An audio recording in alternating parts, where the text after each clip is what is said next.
आज सबसे पहले बात करेंगे आम आदमी की, कर्मचारी की।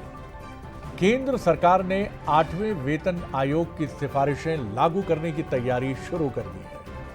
नए साल की शुरुआत से पहले ही 8वें वेतन आयोग को लेकर सरकारी कर्मचारियों की उम्मीदें परवान चढ़ रही हैं और मध्य प्रदेश और छत्तीसगढ़ सहित देश के सभी राज्यों में जहां ये उम्मीद की जाती है कि पहले केंद्र और फिर राज्य की बात, लेकिन इन उम्मीदों के बीच सवाल ये है कि कर्मचारियों की सैलरी कितनी बढ़ेगी।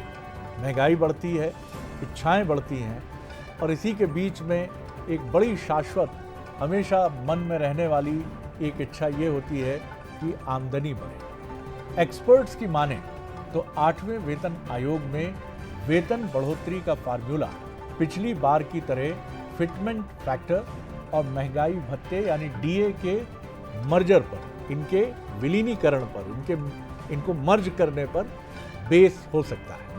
अगर मौजूदा हालात और महंगाई को आधार माने तो बेसिक सैलरी में करीब 25 से 30% तक की बढ़ोतरी की संभावना जताई जा रही है।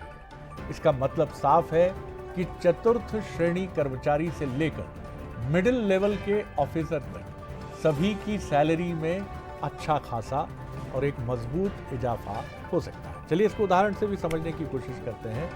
जिन कर्मचारियों का बेसिक वेतन, इसको ध्यान से सुनिएगा, बेसिक वेतन अभी 18,000 है, अगर 25 से 30% बढ़ोतरी होती है तो ये करीब 23,000 के आसपास पहुंच सकता है।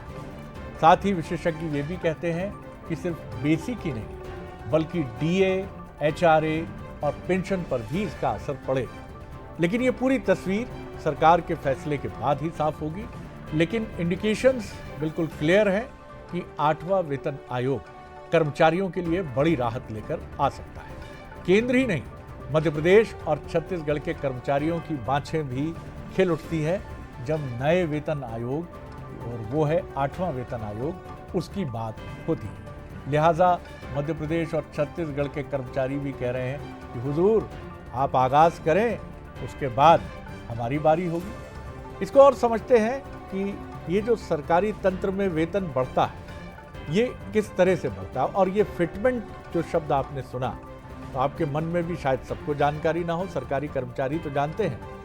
तो चलिए समझते हैं पहले ये फिटमेंट फैक्टर क्या होता है।